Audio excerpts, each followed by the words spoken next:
Welcome to the Big Tech Gut Check for the week of February 19th, 2024. This is a super quick weekly update on all things social media and big tech, basically everything parents need to know. School-issued devices were in the news this week. If you have a kid in public school or even private school, your child likely has a school-issued device. So the news this week reported a young girl being groomed on Discord on the Chromebook that her school provided for her. This happened in Bakersfield, California. A fifth grader's dad was printing a book report from her Chromebook and spotted a tab where she was logged into Discord. The dad was able to view a chat that his daughter was having with a stranger, someone claiming to be a 14-year-old transgender boy. What this dad read in his 10-year-old daughter's chat was devastating. She was being sexually groomed on her school device. This is happening a lot, and parents everywhere are checking their children's school devices for concerning apps like Discord. After hearing the story, I popped into my first grade son's classroom and asked to check his iPad. I checked for a few of the most concerning apps for kids. I'm going to list them now so that you can check too. Discord, TikTok, Snapchat, YouTube, Kik, that's spelled K-I-K, Tinder, Roblox, and WhatsApp. All of these apps allow children to talk to strangers, which is where the issues come in.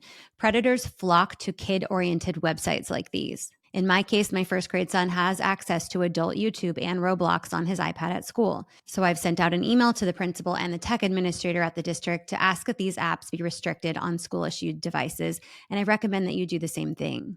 Moving on, as you probably know, there is a suicide epidemic happening, especially in youth. Suicide is now the second leading cause of death among people aged 15 to 24 in the U.S. 20% of high school students report serious thoughts of suicide, and 9% have made an attempt to take their own lives. We're talking young children. In a couple of weeks, I'm interviewing a mom of an 11-year-old who died by suicide after an extreme addiction to social media. Social media and screen time is playing a huge role in this mental health crisis, hence the name of my podcast, Scrolling to Death. So tech companies are attempting some new things with AI related to suicide. New AI technology is being deployed that analyzes social media posts for signs of suicide intent and then intervenes through different strategies like a direct message. One headline stated that this new technology is the next frontier for suicide prevention. One of the companies that produced this AI technology is called Samurai Labs. Samurai reported that on Reddit alone, they detected more than 25,000 suicide posts from January to November of last year. And they reported that about 10% of people who received a support message contacted a suicide helpline.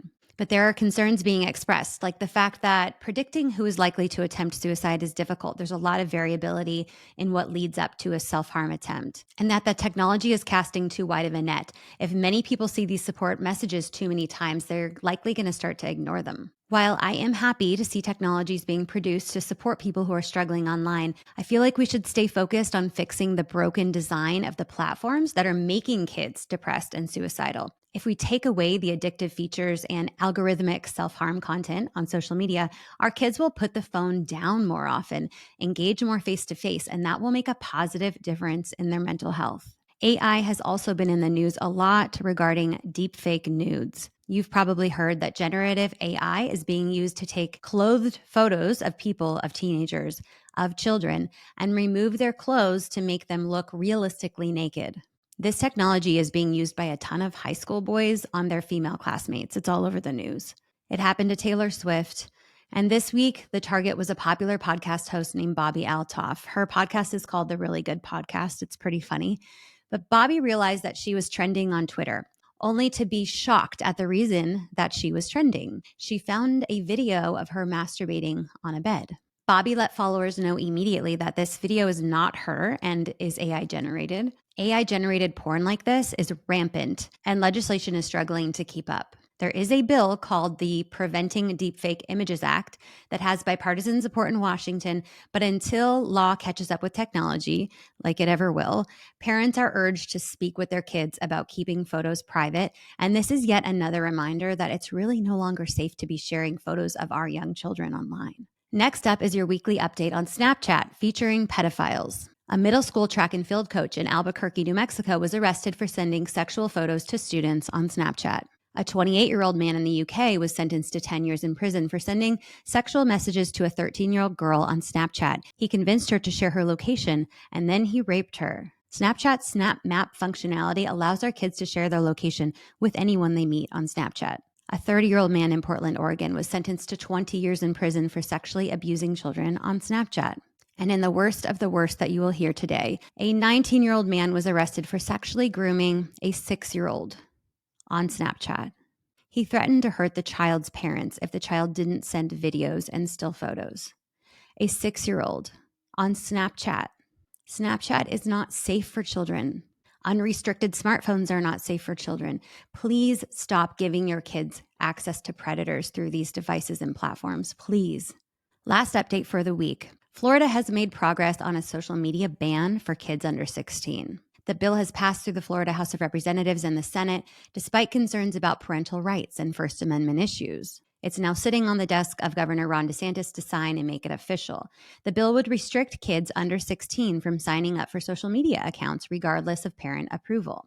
The names of the specific social media platforms have not yet been identified, but these companies will need to implement some kind of age verification technology to determine the user's age, and they'll need to delete current accounts of minors under 16. Age verification has been controversial as we expect minors to easily find a way around the verification, just as we all figured out how to fool the cashier at a liquor store with our fake IDs. I will keep you posted on what Governor DeSantis decides on this ban. Either way, social media remains a threat to children. Parents should be proactive in restricting and delaying their kids' access to social media for as long as they can. I've heard from experts multiple times. Once your kid is on social media, their childhood is over. That's it for this week's Big Tech Gut Check here on Scrolling to Death. I'll see you next week.